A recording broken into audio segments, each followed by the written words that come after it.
আমি ওমরের নামে আল্লাহর কাছে নালিশ করব। কি নালিশ করবে? যে ওমরের আমলে আমি না খেয়ে আছি, আমার সন্তান না খেয়ে আছে। কথা বুঝতে পারছেন? এই কথা শোনার সাথে সাথে উমর রাদিয়াল্লাহু আনহুর মানে বুকে আল্লাহ পাকের ভয় চলে আসলো, হৃদয় প্রকম্পিত হলো। প্রকম্পিত হওয়ার পর তিনি নিজে চলে গেলেন মদিনায়, যেটাকে বলি আমরা বাইতুল মাল, মানে রাষ্ট্রীয় সম্পদ যেখানে থাকতো ওটাকে বাইতুল মাল বলা হতো। সেখান থেকে একটা আটার বস্তা নিজের কাঁধে উঠিয়েছেন, উঠিয়ে নিজে পায়ে হেঁটে ওই মহিলার বাসায় যাচ্ছেন। তার পাশে থাকা একজন সাহাবী, তিনি বলছেন, তার নাম আসলাম রাদিয়াল্লাহু আনহু, তিনি বলছেন যে ইয়া আমিরুল মুমিনিন, হে আমিরুল মুমিনিন, আমাকে দিন, আনা আহমিলুক, আমি এটাকে বহন করে নিয়ে যাই, আপনি চলেন সাথে, সমস্যা নেই, আমি বহন করে নিয়ে যাই অ্যাটলিস্ট।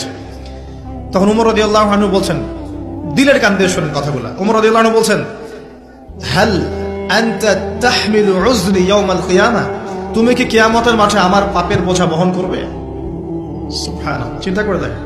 নিজের হাতে গেলেন, রান্না করে খাওয়ালেন, তারপরে বললেন আগামীকাল তুমি আমিরুল মুমিনিনের দরবারে এসো, সেখানে আমাকে পাবে। এই হলো উমর রাদিয়াল্লাহু আনহুর খেলাফত। একদিন তিনি মেষ, তার যে উট, এটাকে পরিষ্কার করছেন। আলী রাদিয়াল্লাহু আনহু দেখে বলছেন, আমিরুল মুমিনিন, আপনি পরবর্তী জেনারেশনের জন্য অনেক কঠিন আদর্শ রেখে যাচ্ছেন, আপনি এত কাজ করছেন তারপরে নিজের কাজও নিজে করছেন।